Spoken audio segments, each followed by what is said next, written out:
Bonjour à toutes et à tous, bienvenue, c'est Smart Impact, l'émission de la RSE, la responsabilité sociale, sociétale et environnementale des entreprises. Voici le sommaire. Notre invité aujourd'hui, c'est Patrice Carayon, président de Chiesi France. Le laboratoire pharmaceutique vient de devenir société à mission. On va découvrir notamment l'usine de Blois qui se veut à la pointe de l'engagement environnemental. Notre débat portera sur ces innovations qui changent la donne et accélèrent la transition écologique. La directrice de l'innovation de Veolia, Claire Falzon, et le directeur du hub BPI France partageront leurs expériences tout à l'heure.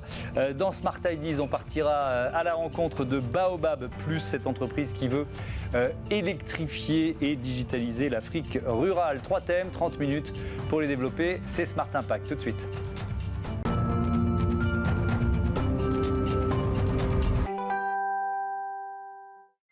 Bonjour Patrice Carayon, bienvenue. Merci, bonjour Thomas. Vous êtes donc le directeur de Chiesi France. Chiesi, c'est d'abord une histoire italienne, laboratoire pharmaceutique fondé en 1935 à Parme. C'est combien de pays, combien de salariés aujourd'hui? Alors, il y a 26 pays dans lesquels il y a des filiales Chiesi. Et en France, on est une des filiales les plus importantes. On est 450 et plus de 4000 dans le monde. Plus de 4000 dans le monde. Chiesi qui vient de devenir une société à mission, c'était au mois d'avril. Est-ce que c'est une première pour un laboratoire pharmaceutique? Oui, alors on est le premier laboratoire pharmaceutique avec tout ce que ça implique en termes de réglementation à être devenu société à mission. On est devenu en avril société à mission et on a pris cet engagement-là.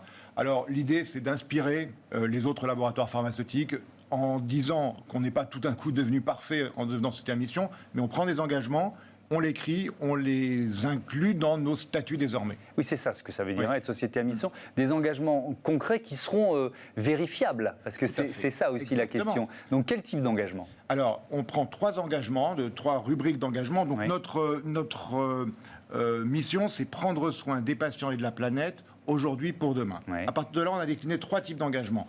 Un premier sur la co-construction avec des patients et des professionnels de santé de solutions en santé. C'est donc au-delà du médicament qu'on va continuer évidemment à produire des solutions de santé. Le deuxième engagement, c'est de faire en sorte que nos collaborateurs puissent se réaliser, je dirais, au-delà, à travers le mécénat de compétences, vers des actions qu'ils ont envie de faire pour des buts sociétaux, humanitaires, environnementaux. Et puis le troisième, et c'est le plus important, c'est notre usine de Blois qu'on transforme complètement pour faire un site de production qui désormais produise à terme, en 2030, des sprays, mais qui aient un gaz carbone minimum. Parce qu'aujourd'hui, il y a un peu de gaz carbone qui est relâché dans les gaz propulseurs pour les sprays, c'est notre produit majeur.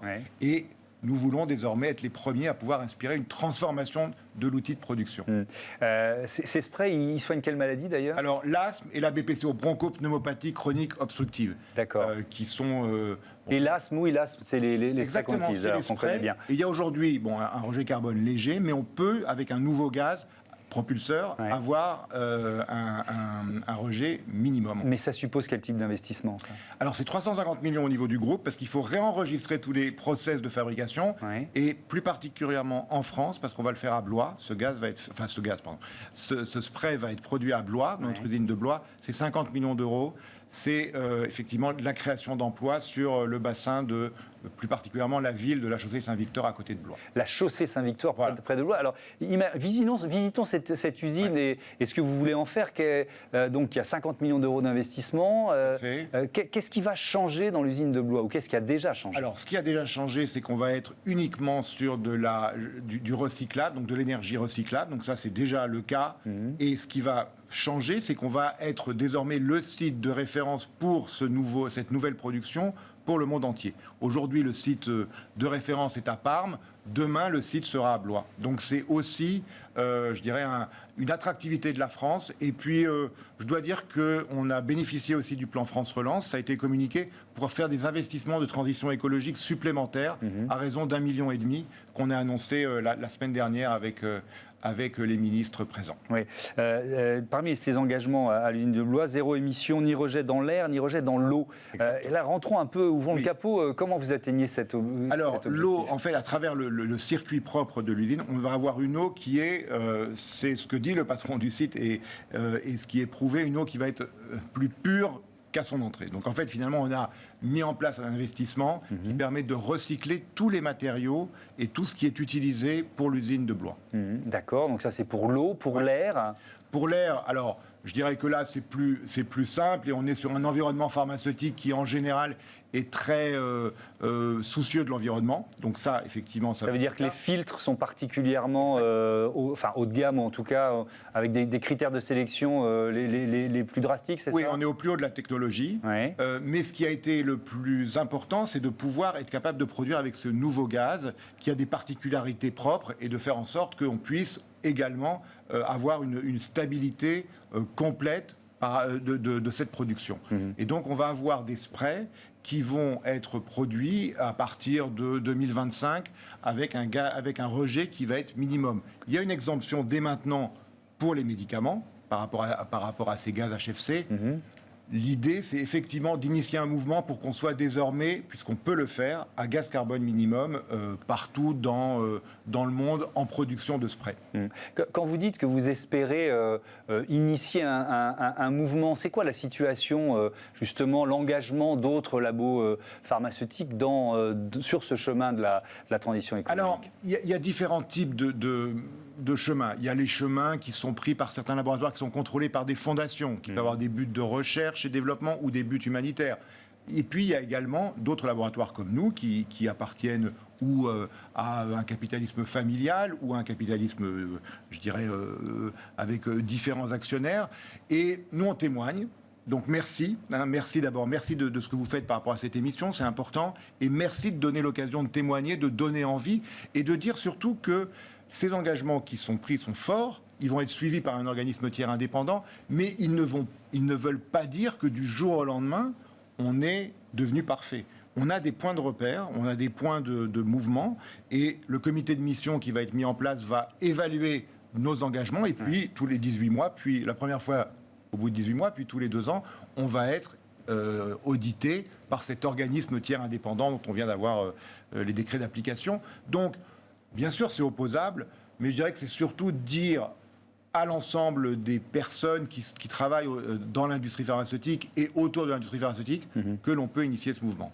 Cet investissement, 350 millions d'euros, c'est un investissement lourd. Moi, il y a une expression qu'on emploie souvent dans cette émission, c'est durable et rentable. Ouais. C'est-à-dire que ça va impacter peut-être ponctuellement la rentabilité de l'entreprise? Pas du tout. C'est quoi la réponse là-dessus? Vous avez raison, c'est un investissement qui va impacter. Et je dirais que l'idée, c'est de lier nos enjeux économiques et les enjeux sociétaux et environnementaux. Ouais. Bon, il est clair que notre actionnaire est simple parce que donc on a un seul actionnaire qui est la famille Chiesi. Ouais. Donc clairement, il y a un choix d'impacter cette rentabilité. Mais en liant ensuite toutes les actions de communication que l'on peut faire auprès des parties prenantes, les médecins, les patients, on peut imaginer aussi qu'à un moment, il puisse y avoir une préférence qui fasse que cet investissement trouve un sens économique. Voilà. Donc c'est un peu l'équilibre. Oui, bien sûr. Et ce serait naturel. Ça va être un axe de communication pour le laboratoire pharmaceutique Chiesi, très clairement. Exactement. Et donc d'être le premier à se positionner, c'est un atout. C'est comme ça que vous l'imaginez? Oui, c'est un atout. C'est un atout d'avoir été Bicorp. On a été le plus grand laboratoire pharmaceutique à devenir Bicorp, dont vous parlez souvent dans l'émission. Oui. Donc c'est vrai qu'aujourd'hui, il y a d'autres laboratoires qui sont en train de suivre. C'est évidemment une marque. Et puis, moi, je dirais une chose, c'est que dans la loi Pacte, ce comité de mission, il permet aussi d'être au contact régulier de nos parties prenantes, comme on dit. Donc, on a des professionnels de santé, des patients, des ONG, 1% pour la planète est présent, sera présent avec nous, des politiques. Et donc, en fait, ça crée aussi une manière de s'éveiller à l'environnement dans lequel nous sommes. Ouais. Qu'est-ce que ça représente aussi? Parce que l'engagement d'une entreprise, c'est aussi le territoire. Qu'est-ce que ça représente pour la ville de Blois, pour le territoire autour de la ville de Blois? Alors, c'est important parce qu'on est parti, quand le laboratoire Chiesi a racheté une entreprise qui était présente là, qui s'appelait Promedica, il y avait 50 personnes. Aujourd'hui, on va arriver dans les plans à 200, peut-être 300 personnes assez vite. Donc évidemment, c'est un bassin d'emploi, c'est de l'emploi qualifié, mais c'est aussi tout l'emploi indirect c'est des emplois en région. Et je dois dire qu'au niveau de la région Centre-Val de Loire et au niveau de l'Aglopolis et de la ville de Blois, il y a eu une harmonie qui fait qu'on a toujours été très bien accueillis, soutenus. Le plan relance ayant été aussi, je dirais, un point fort parce que nos amis italiens prennent beaucoup exemple de ce qui peut être fait en France pour l'Italie. Merci beaucoup, merci Patrice Carayon, à bientôt sur Bismart. On continue de parler innovation tout de suite au service de la transition écologique avec Veolia et le hub de la BPI. C'est tout de suite. Retrouvez le débat de Smart Impact avec Veolia.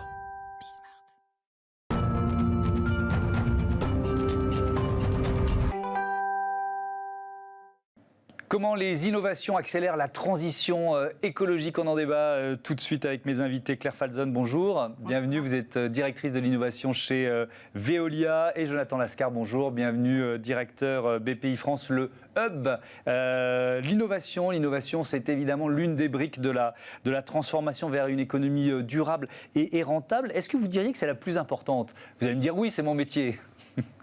Eh bien pourtant, je dirais oui et non. Oui, évidemment, aujourd'hui, pour nos secteurs, comme pour tout autre secteur, l'innovation, c'est ce qui va nous aider à préparer demain. Donc évidemment, c'est important. La seule chose, c'est que nous, le demain qu'on doit préparer ensemble, il peut être inquiétant, il peut faire peur. Et donc, on a tous ce sentiment d'urgence. Donc oui, absolument, il faut qu'on imagine des solutions qui vont changer la donne. Et il faut imaginer des solutions qui sont opérationnelles rapidement, c'est ça aussi l'idée. Chez Veolia, on a l'habitude de dire que 50% des solutions existent et 50% des solutions sont à inventer. Ouais. Donc il y a vraiment les deux pieds sur lesquels il faut avancer. Déployer des solutions qui aujourd'hui ont fait leurs preuves. Par exemple, en Afrique Moyen-Orient, on a développé une innovation qui s'appelle le barrel, qui est vraiment encapsuler nos savoir-faire pour le rendre disponible localement, très efficacement, désaliniser partout l'eau de mer. Ça existe, il faut le déployer, il faut accélérer. Et puis il y a les innovations de demain qu'il faut préparer, la capture du CO2 par exemple. Oui, on rentrera, on va détailler tout ça parce que c'est très intéressant. Non, mais en fait, on peut dire qu'il y a les innovations d'aujourd'hui, celles de demain et puis celles d'après-demain. Est-ce que vous déposez beaucoup de brevets chez Veolia? Ça représente quoi comme On en dépose chaque année. Mais ce qui est plus intéressant encore que le nombre de brevets, c'est ces petites innovations incrémentales. Ces choses que l'on va... Donc le barrel, par exemple, que j'évoquais, est breveté. Mais ce qui est intéressant, c'est aussi toutes ces innovations que l'on va... ces petits changements que l'on va faire. Donc oui, on dépose des brevets, mais même sans brevet, on peut changer les choses. Jonathan Lascar, on rappelle peut-être pour commencer le rôle du hub pour justement booster, accompagner ces innovations. Exactement. Donc le hub de BPI France, on est ce qu'on appelle l'operating partner des fonds d'investissement du pôle innovation de chez BPI France. C'est-à-dire qu'à chaque fois que nous réalisons un investissement dans une start-up, nous venons juste après l'investissement, donc dans la continuité du rôle de l'investisseur, pour accompagner opérationnellement, donc quelque chose de très métier, pour aider la start-up à atteindre ses objectifs, qui sont essentiellement de la mise en relation avec des grands corporates, donc notamment avec Veolia pour des opportunités commerciales, des enjeux de structuration d'équipe et de visibilité. Cet accompagnement, il dure combien de temps? Alors en fait, il n'est pas limité, il est tout au long finalement du temps où nous sommes actionnaires de la start-up, puisque notre enjeu est évidemment de valoriser nos actifs et notre portefeuille le plus long terme. Est-ce qu'il y a des critères? Est-ce qu'on peut lister les critères sur lesquels vous les sélectionnez, ces start-up? Alors en fait, ils sont indirectement déjà sélectionnés par les investisseurs au préalable, puisqu'en fait, on accompagne 100%, c'est-à-dire l'ensemble de tous les investissements réalisés par le pôle innovation. Donc le critère de sélection est fait en amont et qui dépend de plusieurs conditions de la thèse d'investissement de chaque fonds sur des secteurs d'éco-tech, on peut en parler après, ou alors de tech plus traditionnelle, ou de taille biotech, ou selon la taille du ticket investi. D'accord. Alors Claire Falzon, ce barrel-là, ça concerne le dessalement de l'eau. C'est quoi exactement? Ça marche comment? Alors c'est assez intéressant. Il y a des pays dans lesquels juste l'eau est tellement rare qu'il faut aller effectivement désaliniser de l'eau de mer. Ce qui est intéressant, c'est qu'une usine de dessalement, c'est énorme. Et on n'a pas toujours l'emprise pour pouvoir le faire. Et on s'est rendu compte qu'en fait, on pouvait encapsuler ces savoir-faire de façon à répondre beaucoup plus rapidement et beaucoup plus efficacement à des demandes locales. Ce qui est assez intéressant, et ça, c'est ce que nous, on constate au quotidien chez Veolia, c'est qu'une innovation de ce type-là, qui répond à un besoin local, elle peut aussi s'adapter à des milieux complètement différents. Par exemple, ce barrel, on est en train de le déployer dans le centre de la France, dans le cadre de la réutilisation des eaux usées. Donc là, on n'a pas de sujet de dessalement, mais simplement la technologie permet de rendre l'eau propre à la consommation, une eau usée. Voilà, donc c'est un exemple de quelque chose qui existe aujourd'hui et comme je disais tout à l'heure, qui bouge, qui vit au fur et à mesure du temps. Oui, c'est-à-dire que ça n'a pas été prévu pour être utilisé là, mais finalement, vous vous êtes rendu compte que ça marchait aussi. On y a réfléchi, on a regardé, et en fait, c'est cette réflexion permanente de se dire, tiens, et si, et tout est possible. Jonathan Lascar, la BPI, c'est aussi la banque du climat. Oui, exactement. Avec quel rôle, quel levier? Parce que là, on parle de beaucoup d'argent quand même. On parle effectivement de beaucoup d'argent. Donc BPI France, la Banque du Climat, il y a, en partenariat avec la Banque des Territoires, c'est plus un projet de plan climat de plus de 40 milliards d'euros qui vont être déployés d'ici 2024 pour accompagner les entreprises dans leur transformation écologique et énergétique. Donc c'est une action globale. Si je prends un exemple, il y a plusieurs dispositifs, notamment c'est l'accompagnement sur des prêts verts qui vont pouvoir aller jusqu'à 5 millions d'euros pour l'entreprise qui souhaite l'utiliser. On fait de l'investissement aussi, donc dans des startups green tech. L'année dernière, il y a 100 millions d'euros qui ont été investis sur une trentaine de startups. Est-ce qu'il y a de plus en plus de startups green tech? Si vous prenez, je ne sais pas, 100 startups, 100 dossiers qui sont déposés, est-ce que la proportion de startups green tech augmente de plus en plus? Alors oui, fortement. Et d'ailleurs, justement, on a un fonds Ecotech numéro 2 qui est plus important que le précédent, qui va être doté donc, de 300 millions d'euros et qui sera actif là dans quelques mois. Et donc oui, il y a plus de projets, plus de deal flow, en tout cas sur des startups green tech.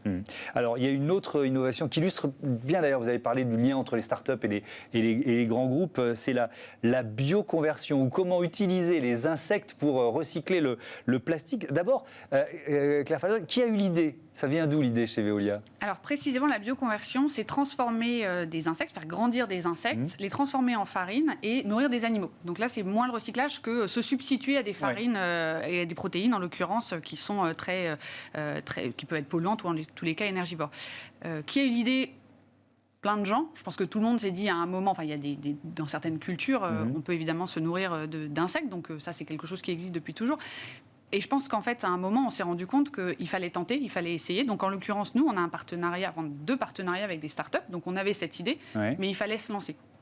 Et donc, notamment en France, avec une start-up qui s'appelle Mutatech, dans laquelle on a investi, et où on s'est dit, allons-y, maintenant, passons-le à l'échelle. Et la rencontre là entre un grand groupe et une start-up, ce qui est intéressant, c'est vraiment le passage à l'échelle. C'est-à-dire que la start-up développe, tente des choses, et nous, ce qu'on fait, c'est qu'on dit, maintenant, on va vous amener des gisements de déchets, par exemple, puisque en fait, ces insectes se nourrissent sur des déchets très particuliers, évidemment, et c'est en se nourrissant de ces déchets et en transformant ces déchets que les insectes grandissent et deviennent de la farine qui peut nourrir des animaux. Le partenariat, c'est quoi? C'est une prise de participation, par exemple, dans la start-up? Dans le cas particulier, oui, c'est une prise de participation, mais les partenariats peuvent prendre plein de formes différentes. On vient de lancer, par exemple, un challenge d'open innovation, l'Open Playground, dans lequel nous, on apporte une question qu'on a, que nos opérationnels n'ont pas réussi à résoudre, et on dit aux startups, aidez-nous. Et dans ce cas-là, est-ce que ça donnera lieu à un partenariat commercial? Est-ce que ça donnera lieu à un pilote? Est-ce que ça donnera lieu à une prise de participation? Tout est ouvert. Le sujet, c'est de trouver la solution et de la passer à l'échelle. Est-ce qu'on peut chiffrer ça, Jonathan Lascar, le nombre de startups qui, nous, justement, chaque année, via le Hub ou via la BPI France, des partenariats avec des grands comptes aux PME, en passant par les ETI?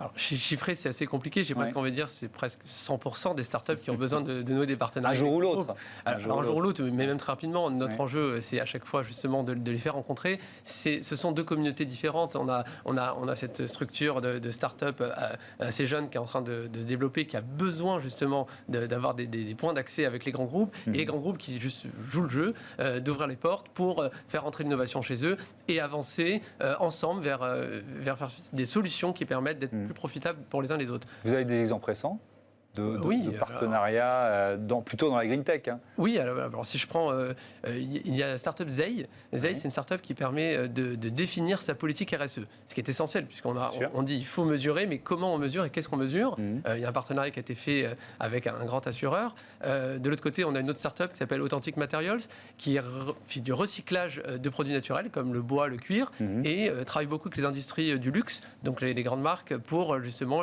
utiliser ces matériaux dans leur fabrication.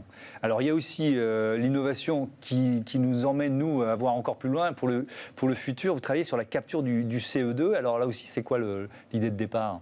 Alors déjà, c'est un constat qui est que absolument tous les scénarios, même pour tenir à 2 degrés, nécessitent une capture, ensuite un stockage et une utilisation du carbone. Aujourd'hui, on ne sait pas tenir cette trajectoire sans cette solution-là. Cette solution, elle n'est pas encore complètement éprouvée ou en tous les cas complètement industrialisée. Et donc, on a lancé un partenariat avec une start-up qui est basée en Inde, mais avec laquelle on intervient dans plusieurs géographies. Et l'idée, c'est vraiment de capturer le CO2, de le transformer en une matière qui est utilisable. Et après, il y a 2 voies. soit on le stocke, on l'enfouit, soit on l'utilise parce que le CO2 est une matière qui est utilisée dans les process industriels. Là, ce qui est intéressant, c'est à la fois la nécessité de travailler avec d'autres compétences que les nôtres. Et comme je le disais, on est aujourd'hui tout à fait ouvert à travailler avec des startups parce que ce n'est pas forcément la taille ou l'ancienneté de la boîte en question qui fera la différence. Il y a parfois de regarder vraiment les sujets d'un angle différent. Ouais. Et puis de réfléchir différemment ensemble. Est-ce qu'il faut parfois s'associer à d'autres grands groupes aussi? C'est-à-dire que créer des filières, aller vers des concurrents ou en tout cas d'autres grands groupes pour avancer? Ouais, absolument. Encore récemment, on a signé un partenariat avec Solvay, par exemple, pour le recyclage des batteries de véhicules électriques. L'enjeu est énorme. Aujourd'hui, on estime qu'il y a à peu près 10 millions de véhicules électriques en circulation. D'ici 2030, il y en aura 100 millions. L'enjeu est absolument colossal, à la fois pour pouvoir trouver les terres rares qui vont demain alimenter les batteries, et puis surtout pour s'assurer que ces terres rares, elles ne terminent pas quelque part dans la nature. Donc l'enjeu est énorme. Ce partenariat avec Solvay, c'est vraiment l'alliance de deux savoir-faire, celui d'un chimiste et celui d'une société en charge des services à l'environnement, pour trouver ensemble la solution pour recycler en milieu fermé, évidemment, les matériaux qui composent une batterie. Un tout dernier mot, Claire Falzon, Veolia et la fondation Tara Océan organisent leur premier hackathon écologique qui est annoncé ce 8 juin pour la Journée mondiale de l'océan. C'est quoi ? Le Plankton Challenge, absolument. Le Plankton Challenge, j'adore. Le premier hackathon écologique. Effectivement, on est très très heureux de lancer cette initiative. On est partenaire depuis longtemps de Tara, de ces expéditions qui vont cartographier les océans. Et aujourd'hui, on s'est trouvé face à une situation que l'ensemble des données ramenées par Tara devaient faire l'objet d'une utilisation. Et on ne voulait pas non plus tomber dans du big data où on dépense énormément d'énergie pour utiliser ça. Donc le challenge que l'on met aujourd'hui à l'ensemble de la communauté intéressée, ça peut être des étudiants, des passionnés de coding, c'est vraiment de venir et de regarder comment utiliser ces données pour demain équiper Tara pour ses prochaines expéditions. Et ben voilà, le Plankton Challenge. Merci à tous les deux d'avoir participé à ce débat. Tiens, nous aussi, tous les jours, on met en avant une start-up dans cette émission. C'est Smart Ideas, tout de suite. Smart Ideas avec BNP Paribas. Découvrez des entreprises à impact positif.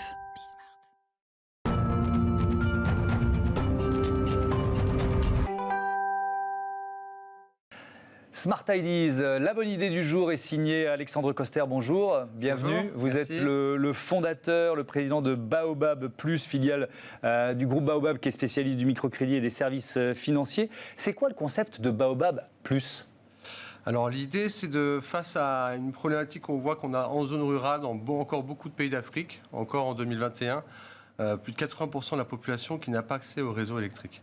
Et ça s'explique aussi parce qu'ils sont dans des zones très reculées, difficilement accessibles. Et donc l'idée, c'était d'apporter et de mettre en place un réseau de distribution pour ces populations, des kits solaires autonomes indépendants, pour pouvoir apporter l'accès à l'énergie à ces foyers-là. Mais il fallait derrière, pour que ça puisse fonctionner, il fallait aussi un système de financement, puisque pour pouvoir faciliter l'accès justement à ces kits-là.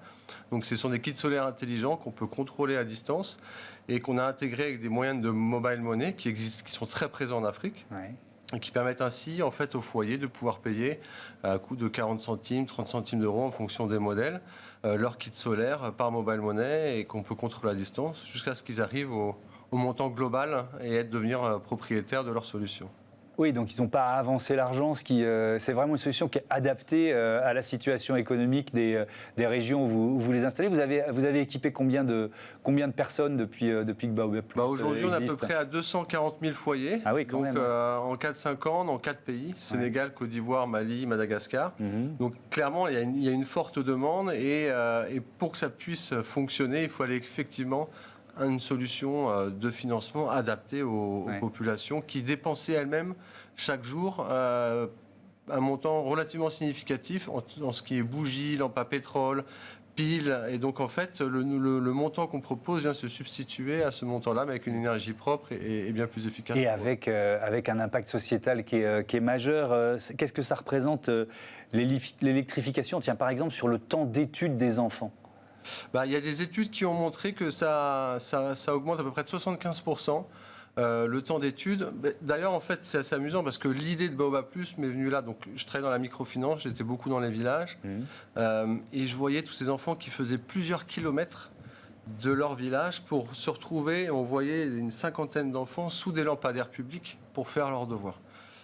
Et là, je me suis dit, il y a vraiment quelque chose à faire. Et donc, l'idée est partie de là. Effectivement, lorsque les enfants peuvent étudier à la maison, ça peut augmenter vraiment le temps significativement. Et même les professeurs des écoles le confirment, etc. Ouais. Il y a d'autres impacts sociétaux, je ne sais pas, en matière de sécurité, par exemple, que vous avez identifiés, listés? Oui, qui nous ont surpris d'ailleurs. On ne l'avait pas en tête au départ. Et lorsqu'on a fait des études d'impact auprès de nos clients, beaucoup de femmes ont dit que c'est vrai qu'ils sont souvent dans des villages ou parfois en zone périurbaine, surtout dans des zones un peu pas très sécurisées. Et le fait de voir de la lumière va limiter justement les viols, les vols, etc. Puisqu'en fait, c'est l'obscurité aussi qui génère l'insécurité dans les quartiers périurbains. Ouais. Vous en êtes tout de votre développement et comment se prépare la suite là?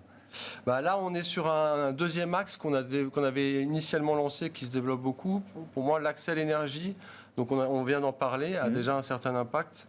Mais on peut encore augmenter cet impact en l'associant à du digital. Puisque aussi un des freins de la révolution digitale numérique dont on parle en Afrique, c'est aussi l'accès à l'énergie pour pouvoir justement charger ces appareils. Et donc là, on a une technologie maintenant qui permet aussi de contrôler à distance des smartphones et de pouvoir équiper justement nos clients et des futurs foyers avec des applications sur tout ce qui est e-éducation, e-santé, e-agriculture, qui pour moi sont des leviers très importants dans le développement à la fois économique et social de ces villages-là. Oui, il y a un enjeu de développement économique de ces régions, c'est clair. Tout à fait, ouais. La première phase, c'était plutôt l'éclairage et l'accès à l'énergie. Deuxième phase, là, on est sur le digital. Et là, on lance une troisième phase qui va être sur des kits plus productifs. Donc là, on va s'adresser plutôt à des micro-entrepreneurs qui, soit en zone rurale, n'avaient pas accès à l'énergie pour développer une activité, que ce soit un salon de coiffure, un cybercafé et autres. Donc, ça va pouvoir générer de l'activité économique dans des zones hors réseau, mais également dans les zones qui ont déjà accès à l'énergie, mais avec des qualités de réseau très faibles, qui tournent beaucoup sur des générateurs, donc des groupes électrogènes très polluants, et donc pouvoir aussi apporter une alternative beaucoup plus liée au solaire et donc avec un impact environnemental plus important. Merci beaucoup, merci Alexandre Coster. Bon vent à Baobab Plus. Voilà, c'est la fin de cette émission. Merci à toutes et à tous de votre fidélité. Vous pouvez nous retrouver sur bismart.fr et puis les horaires de diffusion sur les box 9h, midi, 20h30. Salut à toutes et à tous.